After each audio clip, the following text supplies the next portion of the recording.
अस्सलाम वालेकुम दोस्तों, 28 जुलाई 2025 मंडे की कॉल लेकर आपके साथ खालिद सैफुद्दीन। थोड़ा सा वीकली रैपअप करेंगे, फिर जुमे के सेशन को देखेंगे, फिर आने वाले हफ्ते में क्या हो रहा है इस पर भी बात करेंगे। सबसे पहले चलते हैं वीकली रैपअप पे। वीकली रैपअप के लिए ज़रूरी है कि गुज़िश्ता हफ्ते की कॉल को जहन में लाया जाए। यूट्यूब पे मौजूद होती है, चाहे तो दोबारा देखा जा सकता है।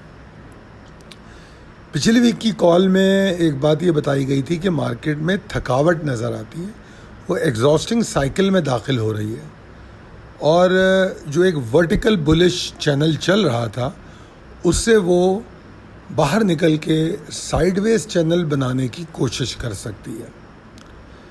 और वो भी कोई परेशानी की बात नहीं होगी अगर with in the limited range जो साइडवेज की होती है उसमें मार्केट बरकरार रहे तो कुछ सेशन में अपनी थकावट को उतार के वो एक नई एनर्जी के साथ दोबारा ऊपर जाने की कोशिश कर सकेगी।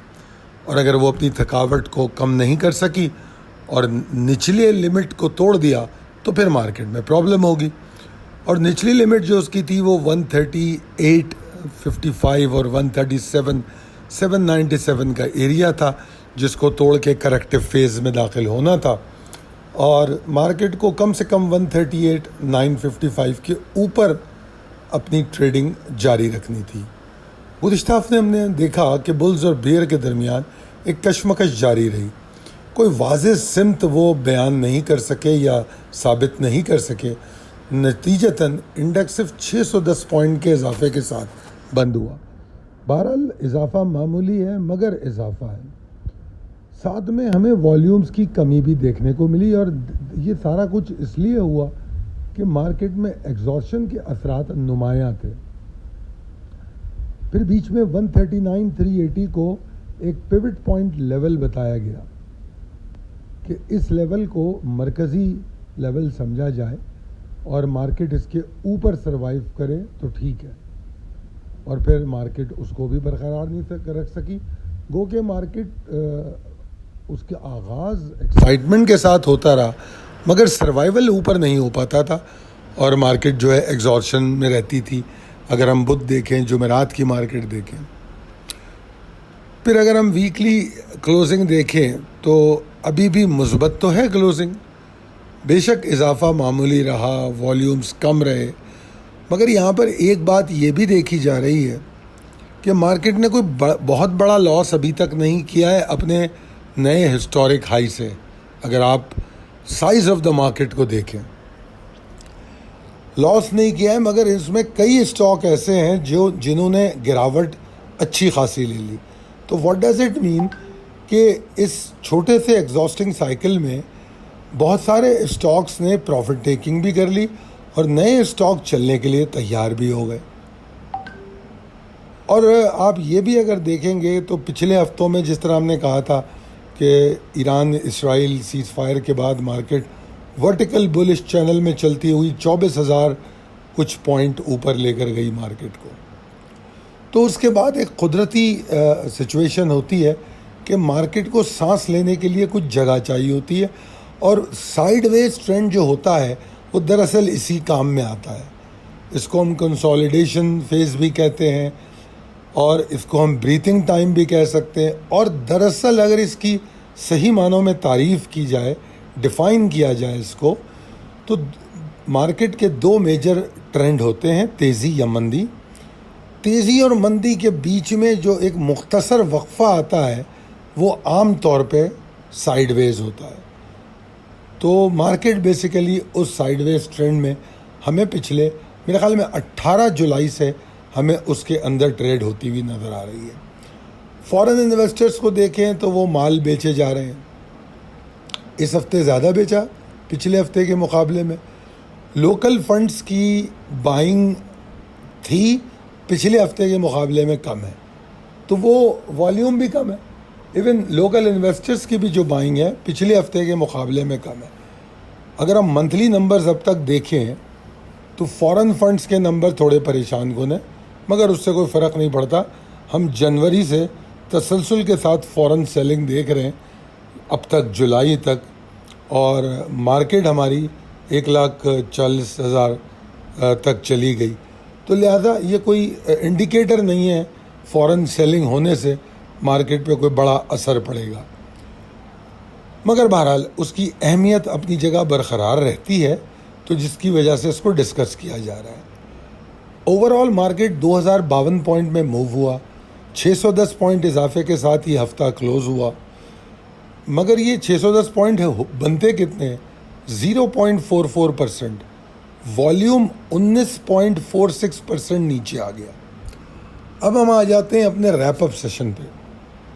अगर हम रैप अप सेशन को देखें तो जनाब, रैप अप सेशन को देखते हुए सब में पहले हम आज एक नई बात करेंगे, जो क्योंकि साइकिल की बात आज पूरी कॉल में हो रही है। ये बाईसाइकिल नहीं है, हम मार्केट के साइकिल की बात कर रहे हैं। तो यहाँ मेरा ये मानना है कि मार्केट साइकिल्स में चलती है। मतलब अगर आपने देखा हो तो मार्केट किसी भी डायरेक्शन में चले, उसका एक चैनल होता है, बुलिश हो, बेयरिश हो या साइडवेज हो, वो एक चैनल में चलती है। अब उस चैनल के अंदर जो मूवमेंट है वो साइकिल बनाती हुई चलती है, ठीक है जी, क्योंकि हर चैनल की एक अपर लिमिट होती है, लोअर लिमिट होती है। तो अपर और लोअर लिमिट के दरमियान जो मार्केट मूव करती है वो मार्केट का साइकिल होता है। अब अगर आप देखें तो मार्केट के साइकिल्स जो होते हैं वो एक दूसरे के बराबर होना ज़रूरी नहीं है। मतलब ये कि अगर मार्केट का साइकिल जो है पिछली दफ़ा 3000 पॉइंट पे मूव कर रहा था, तो हम ये समझें कि मार्केट अभी भी 3000 पॉइंट का साइकिल बनाएगी? नहीं। इसका सीधा सीधा हिसाब जो है वो स्मार्ट ट्रेडर इसको अच्छा डिटेक्ट कर सकता है। उसमें ये सलाहियत होती है समझने की, और वो किस तरह समझता है, वो बुल्स और बियर्स की थकान को, एग्जॉस्शन को पहचानने की कोशिश करता है। क्योंकि साइकिल जो है वो बियरिश ट्रेंड में भी होता है, बुलिश ट्रेंड में भी होता है, साइडवेज में भी होता है। तो हमको साइकिल में ये जांचना होता है कि जहाँ बियर्स एग्जॉस्ट हो रहे हैं हम बाइंग में जाते हैं, जब बुल्स एग्जॉस्ट हो रहे हैं वहाँ हम मार्केट से निकलते हैं। तो इस एग्जॉस्शन को समझने की सलाहियत जो होती है वो जब ट्रेडर में होती है तो वो ट्रेडर बहुत बेहतरीन ट्रेडिंग करता है। अब रैप अप सेशन में अगर आप आज देख रहे हैं तो ओवरऑल एवरेज वॉल्यूम तो मुझे पर 5 मिनट 5 मिलियन का नज़र आता है, मगर हमने बीच में 1 करोड़ तक भी वॉल्यूम को जाते हुए देखा। तो ओवरऑल जो जुमे का सेशन है उसमें हमें कुछ अटेम्प्ट्स नज़र आती हैं 139,380 के पास जाने की। ये वही लेवल है जिसका तस्करा अभी थोड़ी देर पहले मैंने किया था। मगर दोनों अटेम्प्ट जो थी, आखिरी अटेम्प्ट की तो मैं इतनी अहमियत नहीं दूंगा क्योंकि मार्केट एक एक्साइटिंग क्लोजिंग उसने दे दी आखिरी आधे घंटे में। मगर जो उससे पहले की 2 अटेम्प्ट हैं, जो एक मेरे ख्याल में 10 बजे की, 9:30 10 बजे की है, और दूसरी सेकेंड हाफ खुलने के बाद की, वो दोनों अटेम्प्ट 139,380 के ऊपर होल्ड नहीं कर पाई। और यही वजह थी कि मार्केट में थोड़ी एग्जॉस्टेड सिचुएशन रही, मगर आखिर में मार्केट ने बड़ी ज़बरदस्त मूव दिखाई और फिर उसके बाद मार्केट पॉजिटिव क्लोज हो गई 139 के ऊपर। तो मार्केट को अगर हम ओवरऑल देखें तो मार्केट का ट्रेंड बुलिश है। प्रिवेलिंग ट्रेंड, मौजूदा मस्कूरा ट्रेंड इसका बुलिश है। जो शॉर्ट टर्म ट्रेंड है वो साइडवेज पे पॉइंट कर रहा है और अभी उसी रेंज में घूम रहा है। और जो इसके सेंटिमेंट है उसमें आपको एग्जॉस्शन नज़र आ रही है। सेंटिमेंट को हम उस साइकिल में देख रहे हैं तो वहाँ पर हमें एग्जॉस्शन नज़र आ रही है। मेरा ये मानना है कि ये एग्जॉस्शन जो मौजूदा है ये ख़त्म होने के लिए बेताब है। बियर्स में पॉसिबिलिटी है कि एग्जॉस्शन हमें देखने को मिले और मार्केट दोबारा एफर्ट करे। तो उसके लिए मैं कोई मतलब आपको ये नहीं कह रहा कि मार्केट में बस तेज़ी है, मार्केट में बहुत मंदी है। मैं तो ट्रिगर बेस्ड और लेवल बेस्ड बात करता हूँ। तो अब जो आने वाला हफ्ता होगा उसमें मुझे ये लग रहा है कि बियर्स एग्जॉस्ट कर सकते हैं। अगर जो सपोर्टिंग एरिया है जो आपको पिछले हफ्ते में भी बताया गया, अगर ये सपोर्टिंग एरिया बरकरार रहा, जो कि अब तक पिछले 2-3 बुध जुमेरात जुम्मे को ये बरकरार रहा है, ये बरकरार रहा तो फिर इंशाल्लाह मार्केट दोबारा से अपनी ताकत को रीगेन कर सकती है। और अगर ऐसा नहीं करेगी तो फिर इसके अंदर एग्जॉस्शन भी रहेगी, वॉल्यूम भी टूटेंगे, और मेजर सपोर्ट एरिया अगर टूट गया तो फिर मार्केट करेक्शनल फेज़ में दाखिल हो जाएगी। तो ऐसे मौके पे बहुत ज़रूरी है कि हम सिलेक्टिव रहें, क्विक डिसीजन ले सकें, और मतलब कुछ स्टॉक से निकलें जो परफॉर्म कर चुके हैं, ट्रेलिंग स्टॉप लॉस को मेंटेन करें, लाजमी उनको लेके चलें। और अगर हम देखें तो जिस तरह मैंने कहा कि लोकल इंस्टीट्यूशन और इन्वेस्टर की इन्फ्लोज और कॉन्फिडेंस देखने में आया, हाँ फॉरेन इन्वेस्टर की सेलिंग थी। अब हम चलते हैं इंपॉर्टेंट लेवल्स एंड ट्रिगर्स की तरफ। आज थोड़ा सा डिफरेंट अंदाज में मैंने समझाने की कोशिश की है, क्योंकि मेरा व्यू थोड़ा सा मुख्तलिफ है। जिस तरह आम तौर पे जो मैं लोगों की गुफ्तगू सुन रहा था कि लोग मार्केट में काफ़ी पेसिमिस्टिक थे कि बस मार्केट बड़ी एग्जॉस्टेड है, नीचे आएगी। मुझे ये ख्याल है कि ये एग्जॉशन ख़त्म होगी आने वाले हफ्ते में, शायद मंडे को ही हो जाए, या मंडे को उसके सिग्नल्स या साइंस जो हैं क्लियर आ जाएं, तो वो मंडे को देख लेंगे। अभी मुझे ऐसा लगता है कि बावजूद एग्जॉस्टेड साइन के बुल्स हार मानने पे तैयार नहीं है। इंडेक्स को होल्ड करने के लिए हेवी वेट स्टॉक्स काम कर रहे हैं, और इन्वेस्टर और ट्रेडर्स को इंटैक्ट रखने के लिए जो पेनी स्टॉक हैं वो अपने वॉल्यूम जनरेट कर रहे हैं। तो इस तरह ओवरऑल मिल मिला के मार्केट कोशिश बड़ी कर रही है। बहुत से अच्छे स्टॉक ऐसे हैं जो परफॉर्म करके अब थक चुके हैं, वो नीचे आ रहे हैं। बहुत से स्टॉक ऐसे हैं जो इस वक्त आपको बुला रहे हैं कि आओ और उनको बाय करो, स्प्लिट बाय करो। ठीक है जी। तो स्प्लिट बाइंग के लिए हम इंडेक्स और स्टॉक के प्रेशर को देख के उसकी बाइंग को स्प्लिट करते हैं। मैं कहूँगा कि ऑप्टिमिस्टिक रहना चाहिए मार्केट में।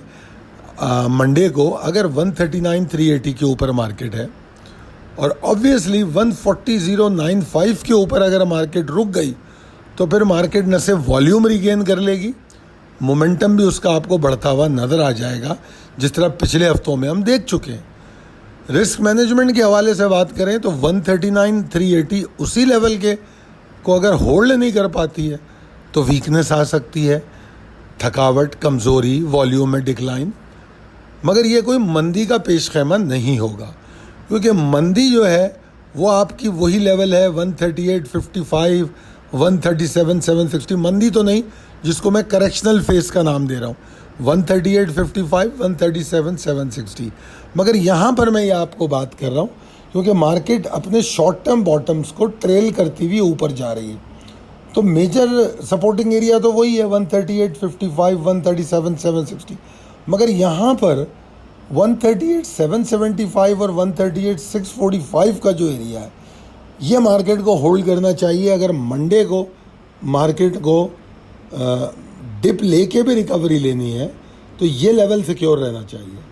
ये लेवल सिक्योर होगा तो मंडे को रिकवरी नहीं बन पाएगी, क्योंकि ये तो मैंने आपको कई दफ़ा बताया कि ये मार्केट का नेचुरल ट्रेंड है ऊपर नीचे होते हुए चलना। स्ट्रेट लाइन में ना मार्केट ऊपर जाती है ना नीचे आती है, तो इसलिए नीचे अगर आती है तो ये लेवल मार्केट को सपोर्ट दे सकता है। ये टूट जाएगा तो फिर रिकवरी नहीं हो पाएगी। ठीक है जी, ये बात हो रही है इंट्राडे की। तो बहरहाल इसको नोट करके रख लीजिए, और जो मेजर सपोर्ट बताई है मैंने 138.55, 137,760, इसको मत भूलिएगा। तो जनाब तकनीकी चार्ट के मुताबिक इम्कानात और हिकमत अमली बड़ी तफसील से बयान किए, वीकली रिव्यू भी दे दिया। अब आप बताइए कि आपको वीडियो कैसी लगी और वीडियो कितनी फ़ायदेमंद है। आपके कमेंट्स का बहुत शुक्रिया, और ज़रूर शेयर किया कीजिए, बताया कीजिए कैसी चल रही है ट्रेडिंग। आपसे बात होती है, जिन लोगों का कमेंट देखता हूँ, बेशक आपसे मुलाकात तो नहीं होती मगर मैं उनको उनकी आईडीज़ से पहचानने लगता हूँ। तो बड़ी खुशी होती है आपके कमेंट देख के। अगर आपको ये लगता है कि हमारी जो वीडियोस हैं प्रॉफिटेबल हैं आपकी ट्रेडिंग के लिए, तो फिर अपने दोस्तों और अहबाब में ज़रूर शेयर कीजिए। हमारी मार्केटिंग का टूल आप है। हम यूट्यूब पे अपना काम दिखाना चाहते हैं। जैसी एक्यूरेसी हमारी इंडेक्स में पाई जाती है वही एक्यूरेसी हमारी स्टॉक्स की कॉल में भी होती है।